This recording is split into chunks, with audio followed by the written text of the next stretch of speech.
Condemnation is not from God. Condemnation brings always a guilt feeling and like you're good for nothing, nobody loves you. Those are thoughts that the enemy brings into our lives, and it brings confusion. In another version, it says in Romans chapter 8, it says, you begin to walk and you begin to get confused in your mind. Like that, the condemnation that comes upon you, it brings you into a confusion. You don't know how to take even instructions from God. Condemnation. When you speak to a condemned person, you can see every time fear begins to come out from his words. He's condemned because he doesn't have that relationship with God. And every time you speak to that person, you begin to feel that condemnation because he doesn't walk with God. He doesn't listen to what God says. But God says you walk as a new creation, newness of life. God doesn't want us to walk in condemnation. He says you walk after the Spirit. Let's read that scripture, then we get the proper picture. In Romans chapter 8 verse 1, there is therefore now no condemnation to those who are in Christ Jesus. No condemnation. And it says, who walk not after the flesh, five senses, but after the Spirit. For the law of the Spirit of life in Christ Jesus has made me free from the law of sin and death. Law of the Spirit of life. You are walking in the newness of life. That's what God says. When you walk in the newness of life, you have that freshness all the time inside you. Galatians chapter 5 verse 16. This I say then, walk in the Spirit and not fulfill the lust of the flesh. Walk in the Spirit. What do you mean by walk in the Spirit? Walking, receiving from the Lord. Walking, producing fruit, love, joy, peace. Those are fruit of the Spirit. And not fulfilling the lust of the flesh. Back again we see the lust of the flesh, something to do with the five senses. When we walk, not receiving from the Word of God proper instructions, what we do is we begin to walk in our senses. Human intellect. We think this is right and we do that. And it doesn't prosper. Jude chapter 1 verse 18, we see these are days that people begin to walk in their senses. Many of them around us. This is not what we should listen to. We should take instructions from God's word. It says Jude chapter 1 verse 8, how that they told you there should be mockers. Now last days, this is one of the signs. You see people who are mockers. They mock, they make everything a mockery. They laugh at the things of God. They don't have a relationship with God. That's why they are like this. But God says, don't walk like this. They are walking after their own lust, own ungodly desires. That's not the way that God has called us to walk. God has called us to walk according to the instructions that He gives. Now that word, the word there here, it says walking according to their ungodly lust. It says they make a sport of holy things. That means now even today if we watch the television or maybe it's a drama or it's something, we can see how people begin to mock at holy things. Maybe it's adultery. We can see people committing adultery, fornication. They laugh and they just make it a mockery, a joke. It's like a joke. But if we are watching those things, there are spirits that can enter through that television set and come into our mind, and we become confused in our minds. And that newness of life that we ought to walk, we see there is that broken because of that what we watched and those spirits that entered into our mind. There can be a block in your mind because you have watched something, that profane thing. It says that word ungodly. They walk in the ungodly.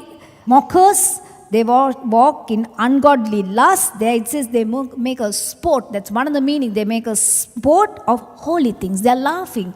Adultery is nothing today. When you just look at, the world, it's just so simple, as if changing a garment. But in our case, we know it's sacred. Marriage is sacred. And we have to keep ourselves holy. So don't get into those things. Just walk with the Lord. Just because it's common and people do those things, we cannot get involved. The same scripture, Peter says something like this in 2 Peter chapter 3 verse 3. Knowing this first, that there shall come in the last days scoffers. Now, we are in the last days and we see around us walking after their own lusts. These people, they walk in their senses. So, many times, if you go to them for instructions, they are going to definitely give you something not of God.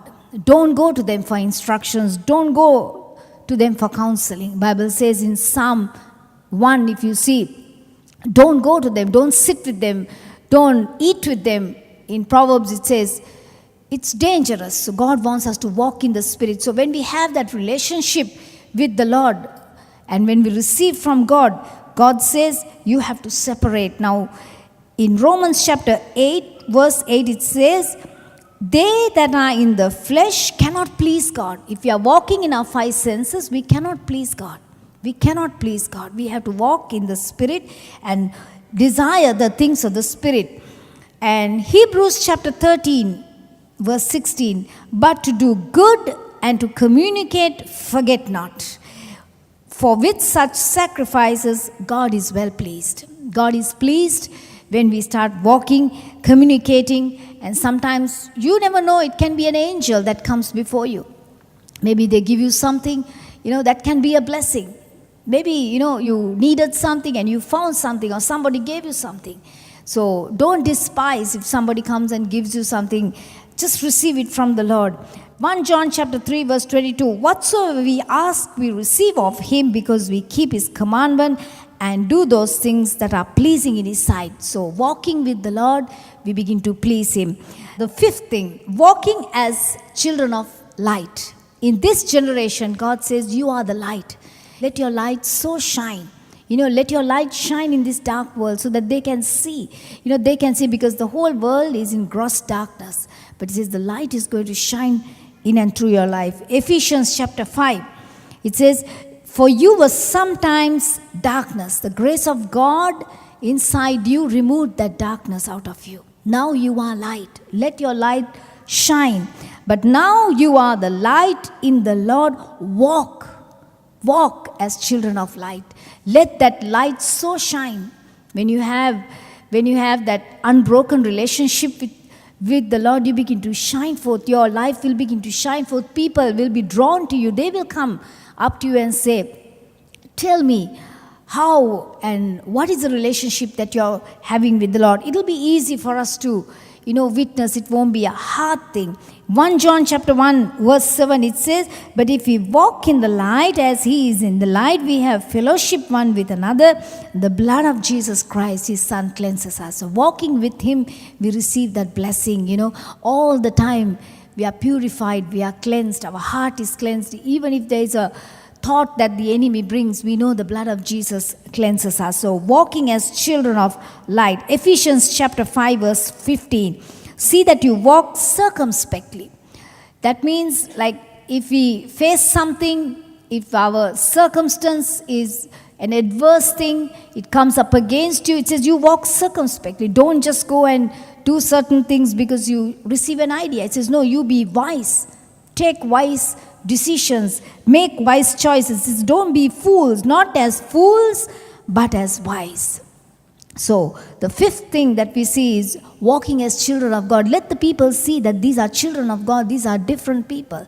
We are not just like the children in the world. They can do what they like, but we can't because we have the grace of God in our lives. We have to show a difference. There has to be a difference in our lives. And walking in the truth. 3 John 1:4, it says, I have no greater joy than to hear that my children walk in the truth. When we walk in the word of God, we are walking in the truth of the Lord God, the words that he spoke. Walking in the truth is walking according to the word of God.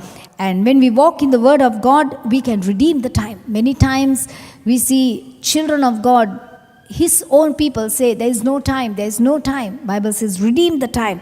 Redeem the time, for the days are evil. So when you walk in the word of God, you will begin to see that God multiplies your time. And taking those words of God and putting I have enough time. I can give you time. I have time because God has multiplied time. Don't ever say that there is no time. Bible says, walk with the wisdom of God and without, or the people who are in the world. When you walk with them, just give them instructions if they want the wisdom of God, or they ask, what is the reason? There is joy in your heart. How come? Be a good testimony to them. Be a good witness to them. Speak life-giving words. And it says they are redeeming the time. That's what we are called to. We are called to be witnesses to them. Called to live a life that our lights will shine around them. So walk in the grace of God. We'll see some other scriptures next week, and how we can walk in love. And there are other scriptures that we can strengthen ourselves in times like these. Amen.